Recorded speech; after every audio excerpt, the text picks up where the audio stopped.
Welcome back to a special edition of The Talk tonight. This week we're speaking with all the Democratic candidates vying for the mayor of Syracuse. Tonight Pat Hogan joins us, and there's the other candidates, Mayor Stephanie Miner and Alfonso Davis.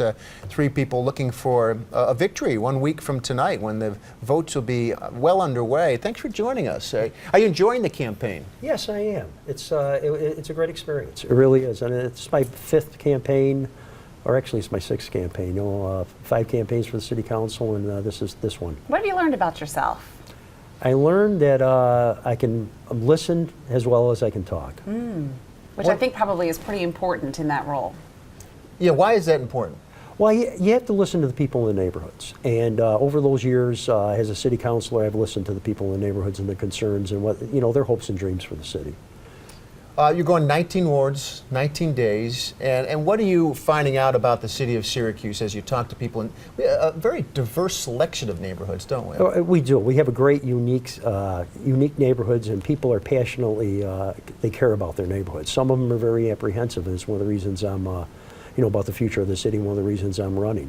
We started this campaign in June, garnering signatures, the petitions, and we went through every neighborhood in the city.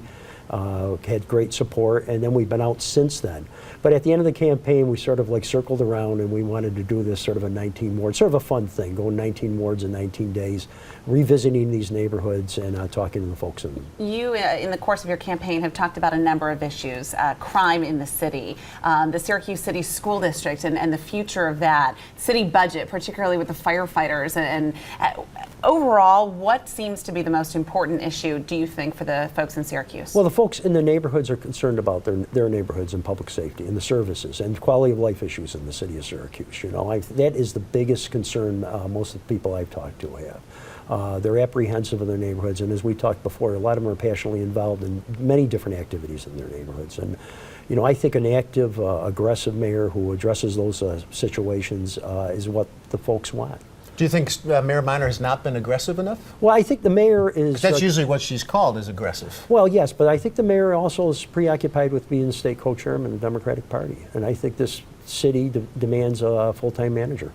What about this idea of, you're critical of her campaign ad where she was praising the schools and her work at the Syracuse City Schools, say yes to education. Do you not agree that the Syracuse schools are in a better position now than maybe a couple of years ago? You don't think they are?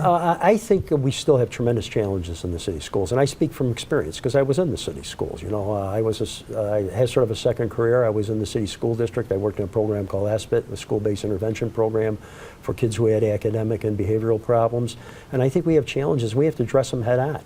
I think that ad was a little Pollyannish. It was not the view that I think some of the people, a lot of the folks that I deal with in the neighborhoods who deal with the schools that have, they view the city school system. I don't think they view it like that. So let's look at your first day in office. If you are elected, what would be your first order of business? I'd have two. I'd reopen the Ida Benderson Senior Center, and I reopen the fire department's at Engine Company 7.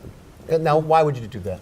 I think I made a commitment towards that. I'm going to, right off the bat, I'm going to show that I keep my word. And you have the money to do it? I think we do. I absolutely do. We have a $677 million budget, and what it is allocating resources along the priorities that what the people feel about their neighborhoods.